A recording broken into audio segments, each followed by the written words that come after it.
Bueno, seguimos con Los Olvidados número 36. Bueno, ya aguantamos bastante acá en Cable Diario. Se ve que tienen paciencia. ¿Qué dice usted, Cristian Rion? La gente tiene paciencia. La gente tiene paciencia, Diario, no, a la gente hay que agradecerle que sigue ahí atrás. Es muy buena la gente con nosotros. Es muy buena, es muy sensata la gente. ¿O no? Sí, no o sé. Insensata. No sé. Bueno, hoy volvemos al tema político, luego de haber tocado en varios programas temas interesantes como la pedofilia y bueno, otros temas que hemos tratado con psicólogos, violencia contra la mujer, que fue el programa anterior con la directora provincial de políticas de género. Y bueno, hoy vamos a charlar un poco de política, pero al haberlo convocado al diputado provincial Eduardo Tognoli, vamos a empezar el programa charlando algunos temas personales, digamos, de sus gustos. Eduardo, buenas noches, ¿cómo andás? ¿Cómo andan? Buenas noches. ¿Qué tal, Eduardo? Bueno. Gracias por la invitación.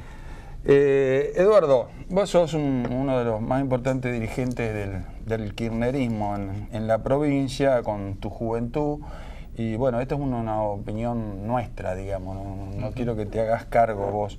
Pero antes de entrar en los temas del gobierno nacional, de la relación con el gobierno provincial, quería preguntarte, este es un programa donde vienen en vivo grupos de rock and roll en general y las distintas vertientes del rock, algunos jazz, blues, funky, Sí, Dani Funky, que tuvo el programa pasado. Un saludo a Dani, que seguro que está ahí atrás, y a todos los grupos que nos siguen por el Face y que nos siguen los viernes a las 22. Y te quería preguntar, ¿cuáles son el tipo de música que vos preferís? Pero antes que nada te voy a decir algo. Mostrame dos imágenes, las dos primeras imágenes que seleccioné, a ver si doy en la tecla con los gustos de Malón. ¿Te recuerda algo, Malón? Y Cacho Castaña. Bueno, el Malón, nada, a mí me gusta mucho el heavy metal, o el heavy nacional, Malón, Almafuerte, Hermética, que es previo. De hecho, en algún momento de mi vida tuve un grupo heavy y cantaba. ¿Cantaba? Sí. Es verdad. No sabía tocar ningún instrumento, imagínate. Claro. Tengo la cara bastante de piedra, entonces me dedicaba... Claro, sí, por eso el heavy metal, el heavy roca, digamos. Era un y siempre me gustó.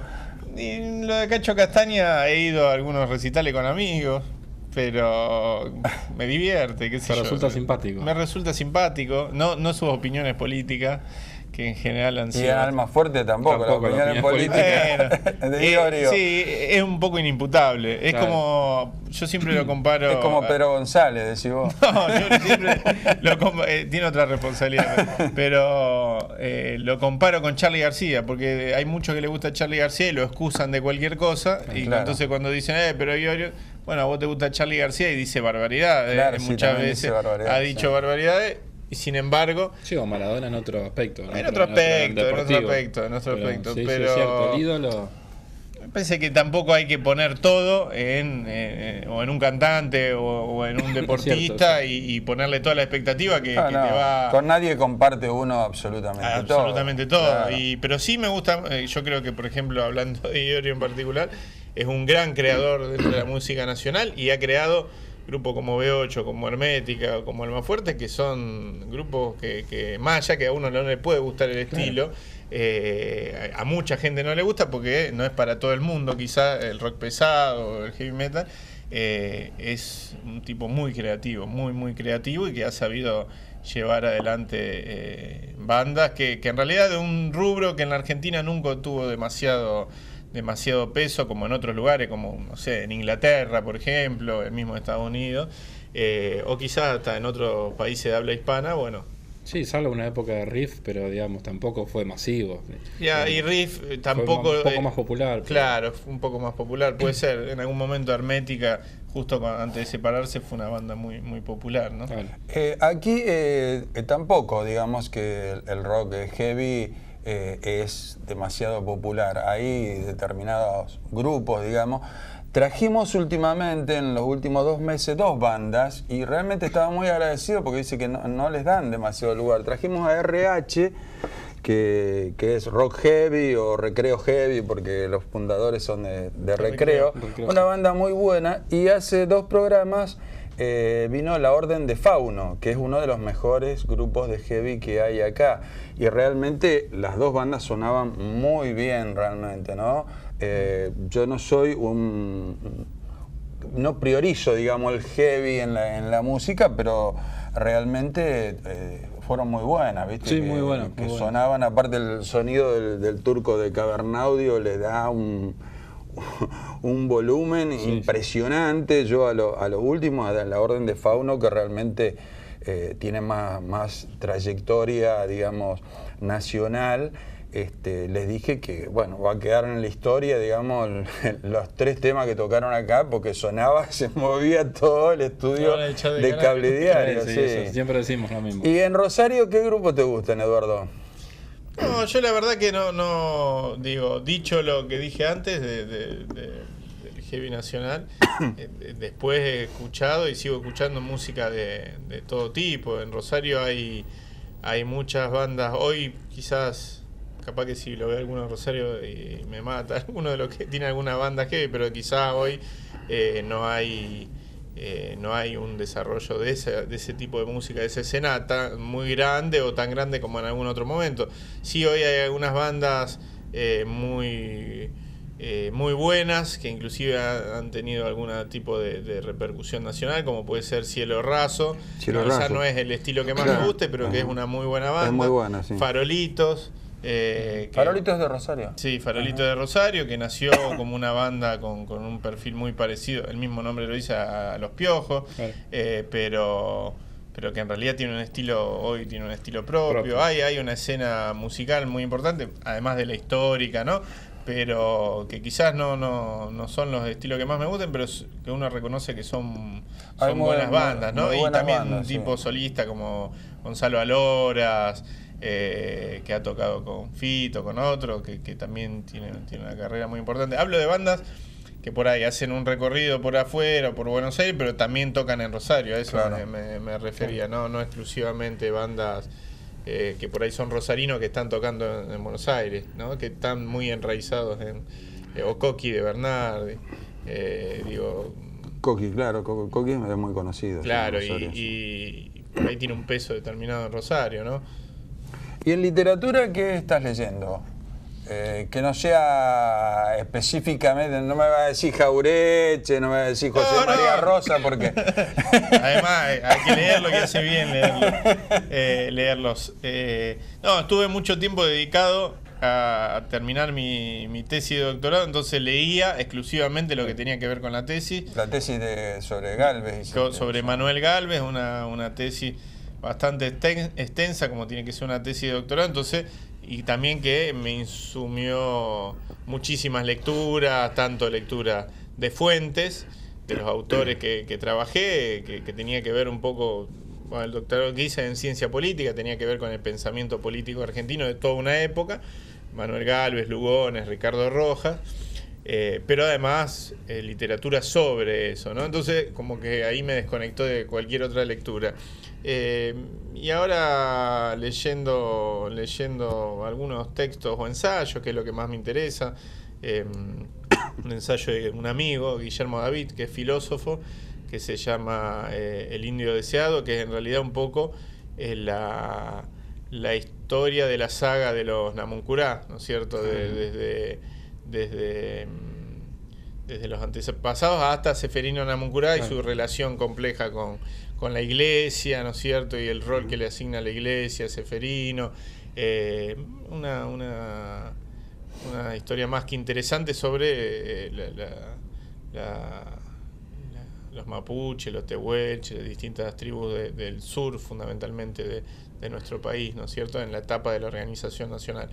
En realidad lo leí porque me interesaba el tema y porque es de un amigo y y bueno. Coincidían ambas cosas. A ver si lo aleccionamos un poco acá a Cristian, que le quedan 2 materias de ciencia política. Y... No, relaciones internacionales. En relaciones internacionales. Sí, no es lo mismo. No. Claro. Compartimos Se ofenden. la misma casa de estudios. Claro. Con Eduardo. Pero bueno. El ciclo básico, hay un ciclo básico común. Claro, y los 3 después, primeros años. Claro. A ver, pasame las otras 2 imágenes siguientes que tenemos. Esta, mirá, Ajá, ¿qué te representa eso? Y la pasión. Es verdad que son los más grandes del interior del país. Y en títulos. Acá los hinchas de Unión, me hago cargo, de los hinchas de Colón, que se hace cargo Cristian, decimos que está acá en Santa Fe, lo más importante. Mira, en títulos somos el club con más títulos del interior del país. ¿Cuántos títulos tiene Newell's Old Boys? Nosotros tenemos 7 títulos. Hay uno que hay una polémica porque fue la final con Boca. Boca se cuenta el título, el del 91 se cuenta el título del medio año y después hubo una final. Entonces nosotros también contamos entonces el otro título y la final. Pero bueno, 6 o 7. Entonces 6 o 7, claro. la AFA reconoce 6 títulos, y 6 campeonatos. ¿Sos de ir a la cancha? Voy de local, voy todos los partidos con mi hijo. Ahora, pero siempre he ido. Y de visitante ocasionalmente también alguna vez. Pero sí, me gusta mucho el fútbol. Emiliano es un fanático. Sí, mi hijo es fanático de Newell. Juega en Newell, en la escuelita de fútbol de Newell. Pero la verdad que siempre, toda la vida, me apasionó el fútbol. Verlo, no jugarlo, porque era un desastre. Jugaba cuando era chico al fútbol de salón. ¿Y eras mejor cantante de heavy o jugador de fútbol? Creo que estaba parejo. Muy mal. Muy malo para la buena. Pegaba mucho. Era un buen militante político. Como jugador de fútbol pegaba mucho. Era como un defensor áspero. Claro. Pasá la otra imagen que asocia, digamos, la pasión con la política. No sé si, yo no lo vi si la pasó a la cuarta. Ahí está, esta. Dice, bueno, eso es de la ida, el viaje o el partido que jugó Newell contra Deportivo Lara, en Barquisimeto, en Venezuela. Y bueno, ahí los muchachos que viajaron hicieron una bandera que decía Fuerza Chávez. A todo esto no sé quiénes, no sé quiénes son. No sé quiénes son, pero bueno. ¿Y qué opinión tenés del gobierno chavista, digamos? Bueno, a ver. ¿Vos estuviste en las elecciones? Estuve en las elecciones. Claro, para eso quería ir. Digamos. Sí, fuimos no como observadores imparciales, ¿viste? Están los observadores internacionales, eso es otra cosa, sino como invitados de parte, por decirlo de alguna manera, por parte del PSV, que es el partido oficialista, el Partido Socialista Unificado de Venezuela, que es el partido que creó en su momento Hugo Chávez y que bueno, hoy conduce Nicolás Maduro. La verdad que yo ya había estado en enero del 2006 cuando fue el Foro Social Mundial. Fue una experiencia más que interesante. Y lo interesante es marcar o ver por qué el nivel de alguna manera, el nivel de adhesión. De adhesión, por un lado, de ese proyecto y también de impugnación por parte de otros sectores, ¿no? La conflictividad que hay, que visto desde acá puede parecer como excesiva, exagerada. Y la verdad que cuando uno lee un poco sobre la historia de Venezuela o habla con los mismos protagonistas, entiende que Venezuela en realidad no pasó por ninguna etapa previa a la etapa de Chávez que expresara lo que significó el peronismo originario acá en la Argentina, el estado de bienestar, ¿no es cierto? La integración de los trabajadores, no solo a la renta, sino también a la discusión del poder político, vendría a ser, ¿no? Durante muchísimos años en Venezuela, desde el año 58, que es cuando se produce la caída de Pérez Jiménez, que era un dictador que gobernó durante varios años en Venezuela. A partir de ese momento se genera el Pacto de Punto Fijo. El Pacto de Punto Fijo es lo más parecido a lo que acá conocimos como el Pacto de Olivos, más o menos. Era el acuerdo entre dos partidos que se repartieron el poder durante muchísimos años, hasta que Chávez es elegido presidente, que era el COPEI, que es un partido social cristiano, y Acción Democrática, que es un partido socialdemócrata, y ambos dos pertenecientes a las dos internacionales, socialdemócrata y social cristiano.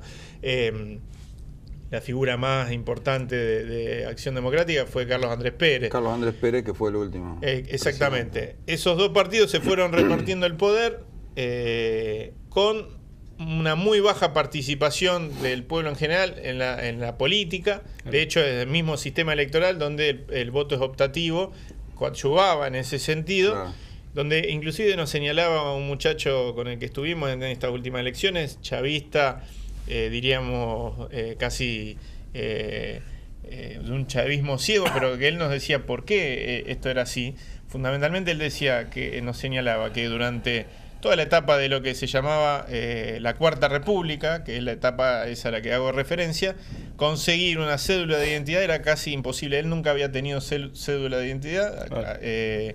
¿Por qué? Porque conseguir la cédula de identidad significaba que uno podía votar. Claro. Entonces, un mecanismo de proscripción de las mayorías era precisamente esa. Bueno, llegó Chávez y llegó e instaló, por ejemplo, la salud pública, algo que para nosotros es un piso de que la sociedad en su conjunto reclama de mínima, y que aún pasado todo el neoliberalismo no se pudo destruir ni la educación pública, ni la salud. Allá no existía. Vos te enfermabas en un barrio humilde y o te salvaba el curandero o te morías, ¿no? Claro.